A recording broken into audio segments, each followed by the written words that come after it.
Bismillahirrahmanirrahim. Assalamualaikum warahmatullahi wabarakatuh. Sahabat Ikra Medical Podcast, bagaimana kabarnya? Senang sekali pagi ini bisa bersilaturahmi kembali. Nah, pagi ini kita akan mengangkat tema yang sangat menarik bersama salah seorang dokter anak saya juga ini waktu kecil yang luar biasa. Bersama kita ada Dr. Nelly Amalia Risan, spesialis anak, subspesialis neurologi, konsultan. Selamat pagi, dokter. Selamat pagi. Iya, alhamdulillah sekali senang banget nih ketemu Dokter Nelly. Nah, beliau saat ini menjadi staf Departemen Ilmu Kesehatan Anak ya dok ya di Universitas Pajajaran dan juga masih aktif praktek di Rumah Sakit Hermina Pasteur dan Arca Manik. Betul ya dok ya? Ya, betul. Ya dokter nih menarik nih karena kita nih lagi emak-emak nih sebenarnya lagi rusuh, lagi pusing mengingat sebentar lagi anak-anak masuk sekolah dan di beberapa tempat di Jawa Barat ini sudah mulai ramai soal kebijakan Bapak Gubernur kita tentang jam masuk sekolah yang lebih pagi. Nih emak-emak di berbagai media sosial, di berbagai platform tuh udah pada curhat dok. Gimana ini emak-emaknya harus bangun jam berapa? Belum bangunin anak TK, anak SD itu sangat menantang sekali. Nah dokter boleh cerita nggak nih karena dokter ahlinya sebenarnya apa sih dampak dari kurang tidur terhadap tumbuh kembang pada anak dok? Ya, terima kasih. Jadi mungkin sebelum kita bicara dampak Iya betul dok. kita bicara dulu apa sih itu manfaat dari tidur ya. Iya betul. Jadi sebetulnya sebagian besar waktu kita atau terutama bayi ya dan anak-anak yang masih kecil itu sebagian besar waktunya sebetulnya tidur kan. Nah, sesuai dengan perkembangan otak pada masa bayi itu di mana perkembangan otaknya kan cepat sekali ya. Terutama bayi baru lahir kemudian sampai usia 2 tahun. Perkembangan otak itu sangat pesat ya. Nah, ternyata ada hubungannya ini antara jumlah tidur pada usia bayi dengan perkembangan otaknya. Ya, salah satu manfaat atau fungsi tidur yaitu pertama adalah untuk pertumbuhan dan perkembangan otak ya. Kemudian juga pada perkembangan otak itu yang lebih spesifiknya itu adalah penguatan sinaps ya. Kita tahu kan sinaps itu adalah hubungan antara sel saraf yang satu dengan sel saraf yang lain. Jadi kalau kita otak kita berfungsi itu artinya ada hubungan antara sel saraf satu dengan sel saraf yang lain-lainnya ya. Makin kaya sinaps-sinaps ini makin banyak artinya proses berpikir atau proses otak itu akan makin baik ya. Tapi kalau jumlah sinapsnya banyak tapi tidak kuat juga nggak baik. Nah di sini jadi selain tumbuh sinaps-sinapsnya itu juga dia akan lebih kuat dengan proses tidur ini. Nanti akan kita bahas mungkin ya mana stadium mana pada otak itu yang berfungsi di situ ya. Kemudian dengan sesuai dengan tadi pertumbuhan dan perkembangan otak. Jadi kita anak-anak itu kalau belajar itu kan dia menyerap ilmu ya. Ilmu itu yang akan disimpan di otak itu masih dalam jangka pendek sebetulnya. Nah, dia akan dirubah menjadi memori jangka panjang pada saat tidur. Nah, jadi penting kan ya kalau kita belajar tapi ilmu yang baru itu tidak disimpan di memori jangka panjang, nanti jadi cepat lupa lagi. Sistem kebut semalam seperti itu mungkin konsepnya ya dok ya. Belajarnya banyak tapi lupa karena kurang istirahat ya dok ya. Tidak diendapkan dulu gitu ya. Iya Masya Allah. Jadi sangat penting sekali ya dok ya peran tidur itu bagi tumbuh kembang seorang anak dan juga tadi termasuk dalam dia proses belajar ya dok ya. Iya betul. Nah dok boleh tolong dijelaskan kembali dok bagaimana sih sebenarnya fisiologi tidur ya dan tadi kaitannya dengan belajar, memori maupun mungkin bahkan ini ya dok ya termasuk bagaimana dia juga dengan kesehatan mentalnya dan lain-lain. Ya, jadi tidur itu kan kalau kita lihat sepertinya kita itu hanya istirahat secara fisik ya. Betul. Mata tertutup, tidak ada gerakan tubuh, kan posisi tidur yang terlentang atau tidur di tempat tidur gitu. Tapi ternyata pada saat tidur itu otak kita aktif. Oh, betul. sangat aktif. Nah itu disitulah ada proses-proses yang terjadi di otak kita.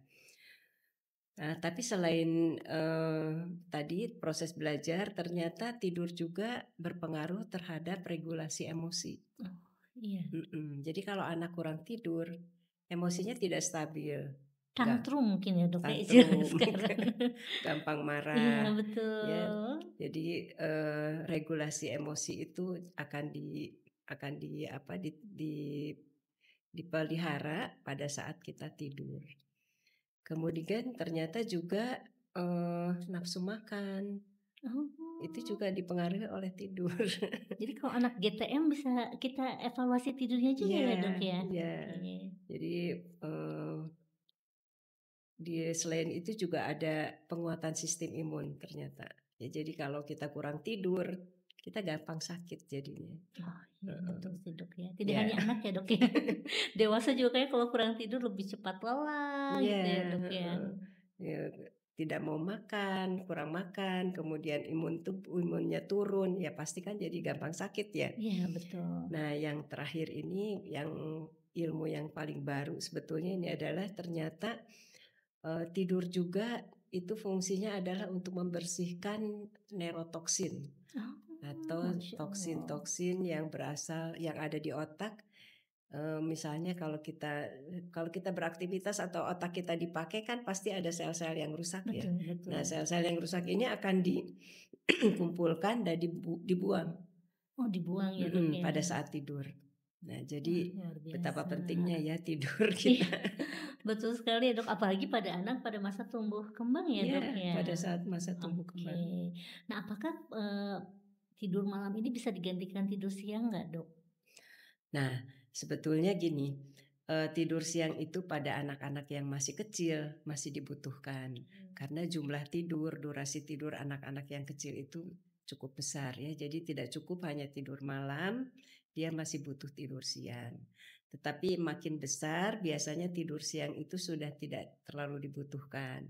Tapi tidur malam harus tetap jumlahnya harus Jumlahnya. tetap. Jadi kalau tidak berarti tidak bisa diganti tidur malam dengan tidur Iya, siang. betul ya, Dok, Ya, ya. ya. Ya, betul. Karena ya mungkin secara alamiah ya kita itu sudah sudah diatur gitu Iya, ya oleh yang Maha Pencipta bahwa kita itu malam untuk tidur, untuk istirahat kita dan siang untuk aktivitas. nah, Masya Allah ya, Dok, ya, ternyata deep ya Iya, maknanya dari tidur itu, bahwa memang malam itu adalah tempat kita beristirahat dan iya, siang beraktivitas. Nah, berapa jam sih, Dok, waktu yang ideal untuk anak-anak mungkin tadi usia TK, SD, SMP, dan SMA untuk tidur, Dok? ya. Nah itu bervariasi tergantung dari usia ya. Iya. Makin muda usianya makin banyak kebutuhan tidur. Contohnya bayi baru lahir 1 bulan pertama itu antara tidur dengan bangun itu mungkin 50% tidur atau 60% tidur, 40%-nya bangun gitu. Iya, Jadi betul, Dok. ada waktu bangunnya itu hanya untuk menyusu ya biasanya Iya. kan. Jadi Dan kalau biasanya kalau pada bayi berbeda dengan orang tua ya, Dok, ya? iya beda. Bangunnya malam gitu. Nah kalau bayi baru lahir itu dia bangun dan tidurnya itu dipengaruhi oleh kebutuhan untuk minum susu, untuk menyusu ya. Jadi dia 2-3 jam dia bangun, dia memang untuk menyusu. Setelah kenyang nyusu tidur lagi gitu. Betul. Jadi ibu-ibu nggak usah terlalu khawatir juga ya, Dok, ya, kalau bayi itu banyak tidur, Iya, sepanjang penyusunya juga aktif gitu ya, Dok? iya. Iya, oke. Nah, tapi makin besar, terutama setelah 3 bulan ya, setelah 3 bulan itu pasti antara bangun dan tidurnya itu bangunnya akan lebih banyak, tidurnya akan makin berkurang, sampai nanti usia di atas 1 tahun atau 6 bulan sampai 1 tahun itu semakin, jadi dia gradual ya menurunnya itu kebutuhan tidurnya itu akan berkurang makin lama makin berkurang sampai Sama dengan usia dewasa itu, usia di atas, 2 tahun, itu sekitar 7-8 jam.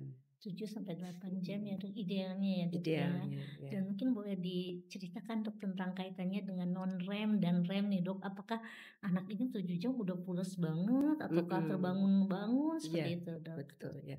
Jadi tidur kita itu, terbagi ya. Tidur yang pertama adalah tidur non-REM ya. Non-REM itu singkatan dari rapid eye movement atau gerakan mata yang cepat ya. Jadi pada saat awal, tidur itu non-REM dulu, kemudian baru REM masuk ke rapid eye movement itu. Apa ciri-ciri non-REM dan REM mungkin ya bisa Betul Dok. dijelaskan. Iya Dok. Jadi kalau ciri-ciri non-REM itu, masih ada aktivitas fisiknya masih ada. Dia Oh, masih, kadang-kadang miring ke kanan, miring ke gulang-guling kiri, gitu ya Dok ya? gulang-guling ya. Kalau anak gulang-guling artinya belum tidur nyenyak itu. Oh baik. Jadi, tidur non-REM itu dibagi lagi jadi stadium 1, stadium 2, stadium 3. Nah, stadium 1 sampai stadium 3 itu gradasinya adalah makin dalam. Oh. Jadi kalau non-REM stadium 1 itu masih mudah dibangunkan. Iya Misalnya ada betul. ada Atau ada suara suara sedikit apa bangun ya Dok ya? bangun, nah Iya. itu masih non-REM 1. Nanti masuk non-REM 2, dia makin dalam, makin sulit dibangunkan, sampai non-REM 3 itu sulit dibangunkan ya, Oh, sulit. disebutnya tidur dalam. Tidur dalam. Tidur dalam.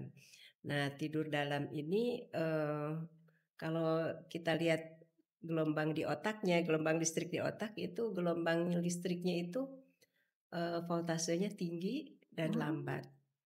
Nah gitu ya, jadi kita kalau kita periksa gelombang listrik otak kita dengan alat disebutnya elektroensefalografi ya, Iya EEG. betul, EEG Dok. Nah itu kita bisa menentukan itu ini stadium 1, stadium 2, stadium 3. Diteskannya pada saat tidur Dok? Pada saat tidur. Oke. Nah, makanya ada yang ilmu yang disebut dengan sleep study ya, sleep Wah, study. menarik sekali Dok ya. Sleep study itu dipelajari tuh tidur kita itu kualitasnya baik atau enggak gitu. Oke, Ya. menarik Dok. Iya. Nah, setelah stadium 3 non-REM barulah masuk ke REM, rapid eye movement. Cirinya rapid eye movement itu mata kita bergerak-gerak cepat ya, Tapi kita nggak sadar ya nggak Dok. sadar. Tapi tubuh kita, otot kita sebetulnya Relax. lumpuh, Oh, paralyzed. paralyzed ya bahkan. Jadi nggak ada gerakan sama sekali gitu. Tubuhnya itu tidur REM namanya ya. Napasnya kita juga makin lambat ya, makin teratur. Pada stadium REM ini kita mimpi biasanya. Oh, berarti kalau mimpi bagus Dok. Bagus. Kecuali nightmare ya Dok ya. Cuma kadang-kadang kita nggak inget ya kita Iya mimpi kita apa gitu. betul. Jadi stadium REM itu disebut juga tidur mimpi. Tidur mimpi. Dream sleep gitu ya. Wah, menarik ya Dok ya. Ya. Pantesan ada cerita Putri Tidur ini terinspirasi juga mungkin ya Dok ya. Jadi yang ideal itu adalah tidur kita sampai REM ya Dok ya. Nah, kalau misalnya ternyata tidak sampai REM atau tadi hanya di REM 1 dan REM 2 itu kira-kira dipengaruhi oleh apa Dok? Nah, itu faktornya di antaranya adalah environment ya atau lingkungan kita. Lingkungan kita itu misalnya kita tidur di tempat yang ribut misalnya ya, Iya betul. cahayanya terang gitu ya, itu kan bisa mempengaruhi kualitas tidur kita. Atau kita punya beban stres misalnya ya. Oh, iya. Betul Dok. Beban stres sehingga kita nggak sampai ke REM itu tadi. Karena dari mulai awal tidur sampai ke REM itu kira-kira butuh waktu 4 jam. Minimal 4 jam. sampai 4 Ya, jam. biasanya 4 jam lah. Oke, Nah, Dok. itu kalau tidurnya terganggu dia balik lagi ke non-REM 1, nanti non-REM 2, non-REM 3. Nah, tapi kalau kualitas tidurnya baik, biasanya non-REM itu akan tercapai. biasanya sepertiga tidur malam lah. Sepertiga tidur. Nah itu apakah ada efek nggak Dok pada saat bangun tidur? Misalnya kalau yang sampai REM itu tidur tuh, bangun tidur tuh, wah seger Segar gitu, ya. nggak kerasa pegel-pegel. Tapi mungkin ada juga yang bangun tidur kalau ibu-ibu ya Dok ya, inget cicilan gitu Dok. Itu berarti non REM mungkin ya Dok ya? Iya. Ya betul, jadi non-rem ini, penting. Tadi ya kan banyak tadi ada proses, memindahkan memori yang jangka pendek ke jangka panjang Iya itu betul di Dok. rem. Kemudian juga, regulasi emosi juga rem. Terus hormon-hormon juga munculnya pada saat rem. Iya betul Tubuh Dok. banyak hormon-hormon yang keluar pada saat tidur itu diantaranya growth hormone. Betul Dok. Growth hormone itu pertumbuhan, Iya. hormon pertumbuhan kan. Jadi kalau kita remnya kurang ya mungkin jadi kurang pertumbuhannya kurang Jadi nanti terganggu ya, ya Dok terutama ya? kalau kurang tidurnya kronis ya. Betul, pantesan anak saya tuh jarang olahraga ya Dok ya, yang Mhm, kedua itu. Tapi dia memang lebih tinggi dari seusianya. Terus dia mmm, bilang, "Aku kan tidurnya lama." Mungkin itu efeknya bisa juga ya bisa Dok ya. juga. Baik Dok, nah apakah pada anak itu ada kasus-kasus insomnia atau kekurangan atau gangguan tidur Dok? Biasanya Ada, pada anak-anak seperti apa? ya ada beberapa memang tadi ya salah satunya, bisa dipengaruhi oleh faktor lingkungan ya, Betul. insomnia itu. Kebiasaan kita saat mulai tidur gitu ya, itu kan ada yang disebut dengan sleep hygiene ya, Iya betul ya Dok. higienis, pada saat tidur gitu, kita itu memang dipengaruhi oleh lingkungan, ya. Jadi lingkungannya itu sebelum kita tidur itu harusnya lingkungannya membuat kita rileks ya. Mhm. Jadi jangan banyak, interupsi lah ya, misalnya Oh, ada TV, iya di betul. kamar ada TV, terus TV-nya nyala, atau di kamar ada aktivitas orang yang lagi beraktivitas sehingga kita terganggu gitu, Terganggu. cahaya terang itu juga berpengaruh kan. Karena, nanti ada hormon melatonin yang hormon itu berperan untuk memulai kita tidur, membuat kita tidur, yaitu hormon melatonin itu akan muncul kalau suasananya gelap. Oh, baik. Mhm. Suka takut hantu Dok. Ya mungkin tidak gelap sama sekali ya, Tapi ada cahaya tapi yang ada redup mungkin cahaya ya, Dok? redup ya, Baik. itu. Kemudian, faktor-faktor lain juga ada, faktor internal ya dari tubuhnya sendiri. Misalnya penyakit kronis juga dikatakan memang bisa mengganggu tidur. Kemudian, penyakit-penyakit seperti yang menyebabkan obstruksi saluran nafas, Iya, betul, misalnya Dok. tonsil ya itu Mengganggu ya, Dok, ya? mengganggu Iya, tidur, nanti ada, sleep apnea gitu ya. Sleep apnea itu ya karena pada saat kalau ada tonsil, pada saat kita rem, ototnya kan lumpuh ya, iya. ototnya, paralyze itu jadi menurut tonsil Menurun ya. itu, lidahnya jatuh ke belakang, tonsilnya tadinya bisa agak jauh menjadi lebih Dekat. dekat gitu. Nah Sesak itu gitu jadi ya, Dok, ya? ya jadi nafasnya menjadi terganggu, pasti dia Terganggu. bangun. Iya ya, bingung juga ya. Betul Ya, betul, Dok, siap. mhm, Nah, berarti kalau pada kasus-kasus lain nih, Dok, karena kebetulan saya juga anak saya ada yang spesial ya, Dok, ya. Apakah misalnya karena dia ada kondisi tertentu juga menyebabkan gangguan tidur, misalnya mhm, pada anak dengan autisme dan lain-lain, Dok? ya. Nah, gangguan atau ya, gangguan pada otak, penyakit-penyakit yang bisa mengganggu fungsi otak itu kan diantaranya epilepsi ya, Iya, Dok. epilepsi, autism, ADHD. Nah, itu sering ada penyakit penyertanya, penyakit penyerta itu kita sebut komorbid ya. Iya, Dok. Komorbid itu diantaranya ya, gangguan tidur. Oke. Heeh. Jadi gangguan tidur itu, kadang-kadang tidurnya terbalik gitu. Iya, betul, Dok. Malamnya bangun atau sering terbangun, siangnya tidur gitu, ngantuk, di Betul. sekolah ngantuk gitu. Nah Betul, itu, Dok. faktor di dalam tubuhnya sendiri. Oh, iya, Dok. Nah, kemudian kapankah orang tua udah mulai memiliki awareness nih, Dok? Wah, ini ada gangguan tidur nih pada anak saya dan harus mengkonsultasikan, Dok. Mhm, Apakah ada kondisi tertentu yang harus diwaspadai nih oleh orang tua terkait gangguan tidur ini, Dok? ya. Selalu gangguan tidur itu akan muncul atau terlihat pada saat siang hari kan? Oh iya betul Dok. Pada saat siang hari dia menjadi tidak fokus misalnya di sekolah, Atau ngantuk di sekolah? ngantuk Oh di iya sekolah, betul. bisa atau emosinya jadi, marah-marah, Sering tantrum itu ya Dok sering ya? tantrum, mudah marah gitu ya, emosinya jadi tidak stabil. Nah itu coba mungkin ada salah satu penyebabnya barangkali kurang tidur. Oke, baik Dok. Kemudian dari pengalaman dokter pribadi di ranah praktek dan lainnya, apa ada kasus khusus yang menarik nggak Dok terkait anak-anak dengan gangguan tidur ini? Mhm. Ya, sebagian besar gangguan tidur itu pada anak karena, eee, ada penyebab, di otaknya ya, Iya betul Dok. sebagian besar itu memang artinya kalau kita sebagai dokter ada pasien epilepsi, ada pasien autism. Nah, saya selalu menanyakan, bagaimana tidurnya, apakah baik atau Iya enggak. betul. Kemudian gimana siang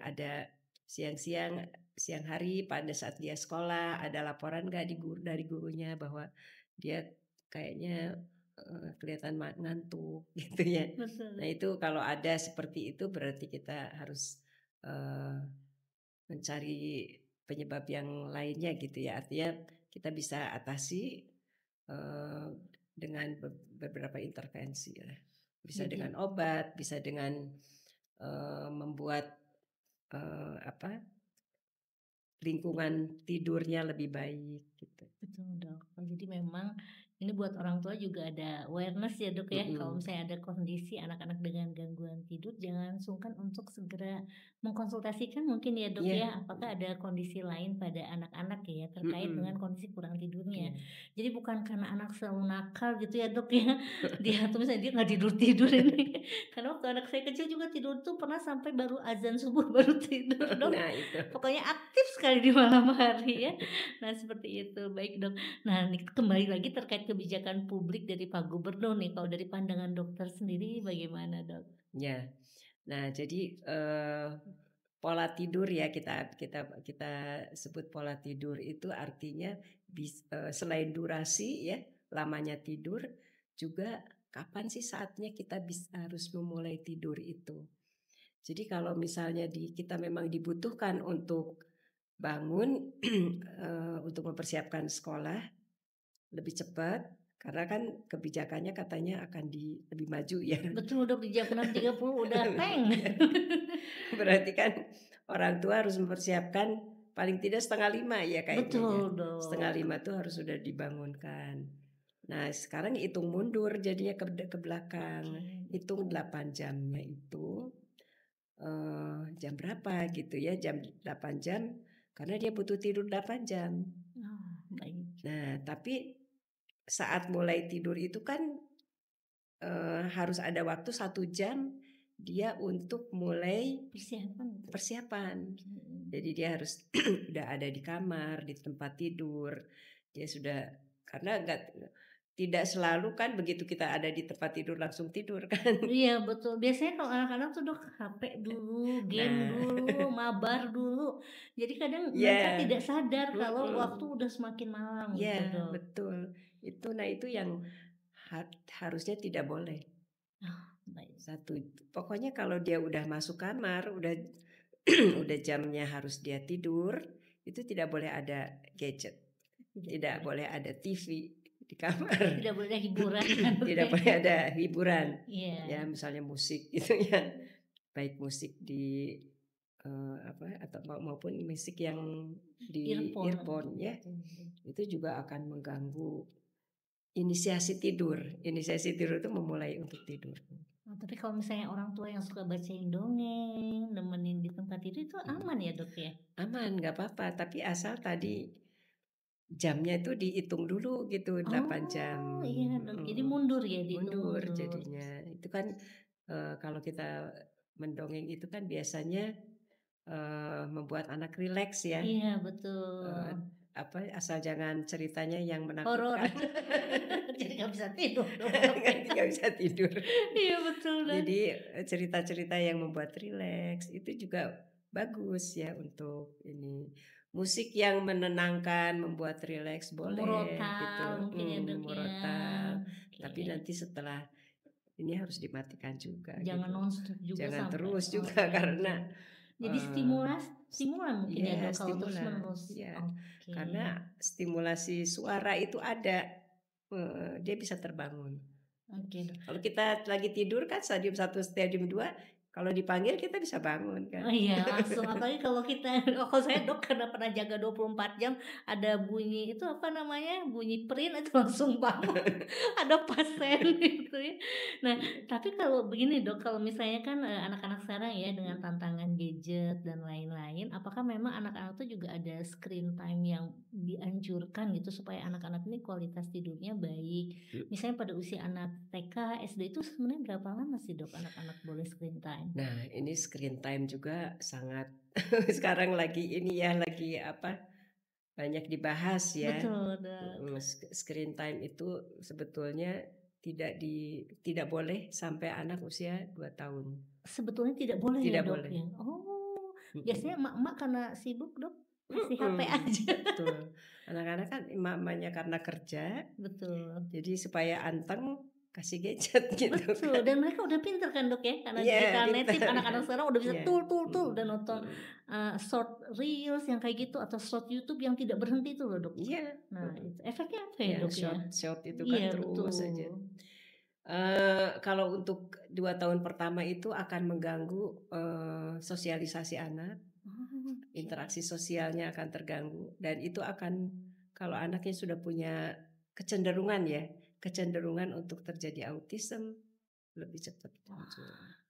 betul ya Dok ya. Karena dia tidak ada interaksi sosial, dia hanya interaksi satu arah dengan gadgetnya itu. Jadi Betul, dia sedangkan anak seperti ASD ya, Autism Spectrum Disorder itu kan yang paling menonjolnya itu kan interaksi sosialnya yang nggak bagus ya. iya betul Dok.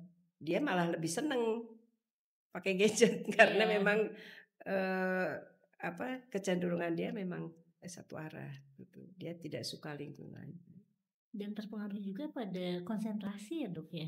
Anak-anak Iya, sekarang konon katanya lebih sulit berkonsentrasi lama gitu ya, jadi iya. 10 menit, 15 menit itu udah buyar konsentrasinya. Iya, karena dengan gadget itu dia tadi ya tidak ada interaksi dua arah ya. Betul. Interaksi dua arah itu tidak mengasah otak dia, tidak ada problem solving gitu ya. Oh, iya betul Dok Ya ya. jadi kalau, mau anaknya pintar jangan dikasih gadget.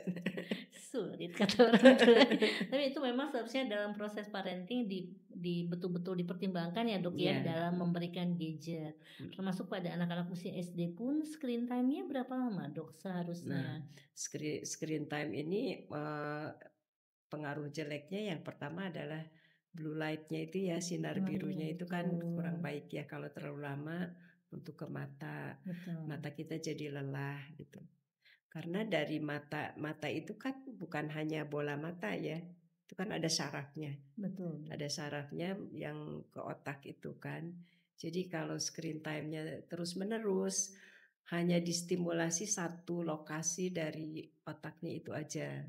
Dan itu juga kalau itu artinya otaknya juga lelah ya. Betul Dok. Mhm. Tidurnya juga akan terganggu Dok. Akan terganggu karena, apalagi ya tadi hanya 1-2 jam sebelum tidur masih pegang gadget, sinarnya itu akan membuat produksi melatonin terganggu, terhambat, sehingga akan makin lama dia inisiasi tidurnya.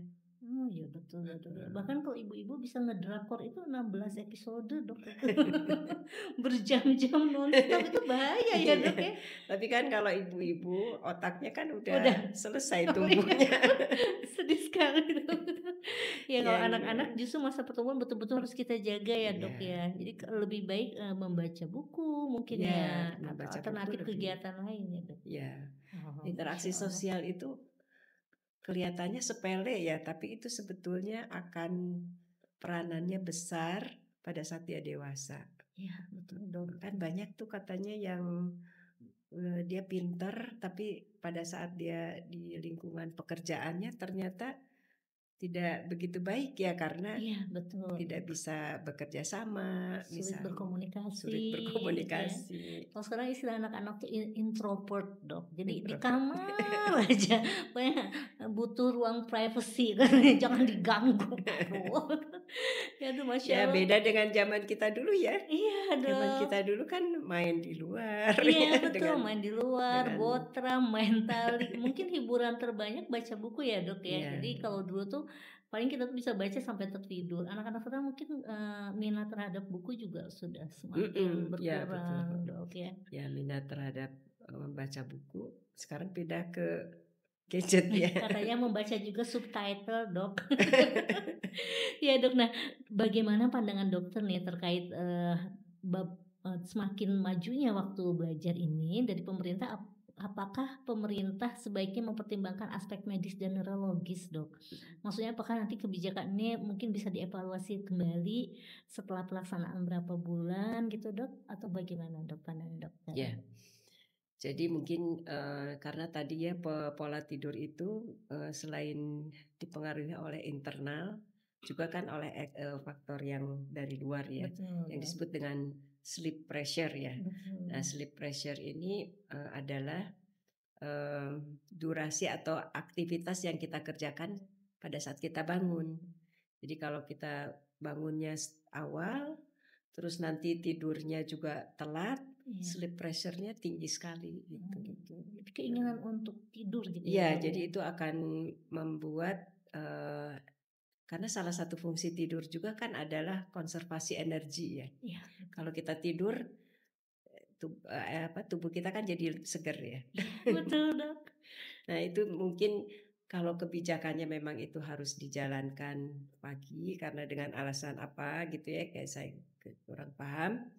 Tapi memang harus dipertimbangkan jam tidur yang tidak boleh mengorbankan jam tidur. Karena jam tidur apalagi kalau kronis pasti akan berdampak baik pada fisik maupun emosi. Mental juga terganggu ya, Dok ya. Masya Allah, menarik sekali, Dok. Bahkan sampai ada sleep study ya, Dok ya. Menarik sekali karena saking saat ini mungkin sangat terpengaruh oleh gadget dan teknologi ini berefek banyak termasuk gangguan tidur ya, Dok ya. Masya Allah, senang sekali, Dok. Ini jadi kalau dulu kenapa sih orang tua suka nyuruh gosok gigi, cuci kaki, bersih-bersih tempat tidur tuh ternyata memang itu bagian dari sleep hygiene ya, Dok ya, supaya kita siap untuk tidur. Nah, itu kadang yang sering kita lupakan, kita tidak siap untuk tidur, Dok. Tapi istirahat, rebahan, HP masih tetap di tangan. Jadi sulit untuk masuk ke fase awal. Dokter, ini menarik sekali pembicaraan kita, namun waktu kita sangat terbatas. Boleh Dokter Nelly memberikan closing statement, Dok? Ya. Makasih. Jadi ya saya juga terima kasih ini sudah diundang di acara podcast Ikra Medical ya, podcast Ikra Medical karena jadi berbagi ilmu ya. Iya, betul. Jadi saya juga setelah mempelajari ilmu tidur yang memang ini adalah bidang saya karena ini adalah bagian dari otak ya, fungsi otak.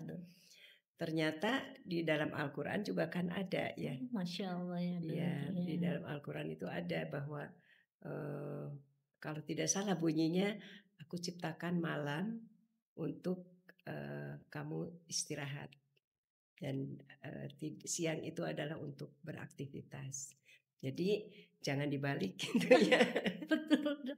Jangan dibalik. Tapi ada memang kan pekerjaan-pekerjaan yang memerlukan kita tidak tidur ya malam. Betul. Contohnya dokter kan. Jaga malam terus. Jaga malam ya. Itu tidak bisa dihindarkan. Tetapi harus diganti ya. Pada saat siang itu harus diganti walaupun kualitasnya tidak akan sama dengan malam.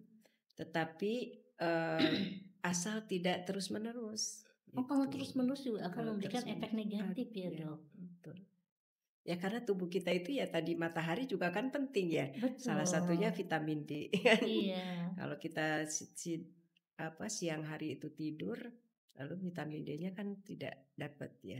Walaupun sekarang kan banyak ya tablet vitamin D.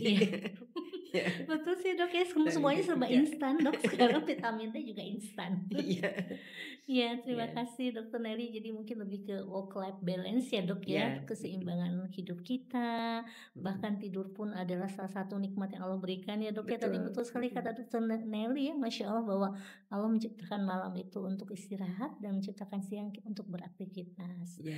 Ya mudah-mudahan ini jadi motivasi Dok, Iya, Dok buat kami betul, semua, mhm. Insya Allah. Ternyata di dalam ayat itu juga sebetulnya ada unsur ketenangan ya. Oh Jadi iya selain betul istirahat Dok. supaya kita juga tenang katanya ya. Dan itu betul kan secara biologis, fisiologis kita ternyata emosi kita itu diperbaiki pada saat kita tidur. Jadi kalau ibu-ibu, mungkin adik-adik nih teman-teman masih sering ngambek-ngambek pagi hari, bisa jadi kualitas tidurnya itu belum baik ya Dok ya.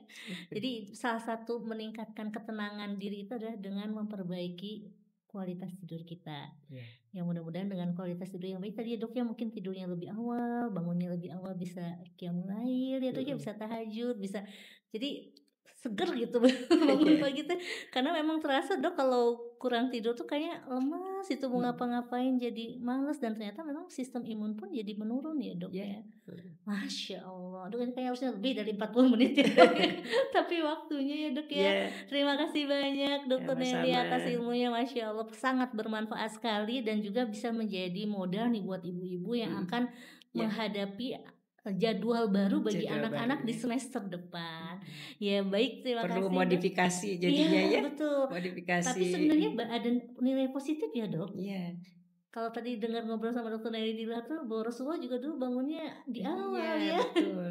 Rasulullah juga tidurnya kan setelah Isya ya. Iya Setelah sholat Isya betul. tidur, terus malam sepertiga malam bangun, ibadah, lalu tidur lagi. Masya Allah, luar biasa. Ini jadi siraman rohani juga Dok. Terima kasih Ya. Dokter Nelly. Baik sahabat Ikra Podcast, Ikra Medical Podcast. Terima kasih banyak nih atas perhatiannya. Sebenarnya inginnya masih ngobrol banyak nih sama Dokter Nelly, namun kesempatan kita memang terbatas. Semoga ilmu yang disampaikan juga bermanfaat dan kita semua bisa menyiasati dengan cara terbaik nih buat para moms, buat para bunda yang banyak curhat di media sosial. Ternyata mudah-mudahan kita bisa mengambil sisi positifnya, mengajak anak-anak tidur lebih awal, mengajak mereka untuk sleep hygiene dan membuat lebih tenang ketika bangun ya Dok ya, dan menghadapi hari sekolah dengan ceria. Terima kasih atas perhatiannya. Saya Dr. Anita Asmara. Wabillahi taufiq wal hidayah. Wassalamualaikum warahmatullahi wabarakatuh. Ya.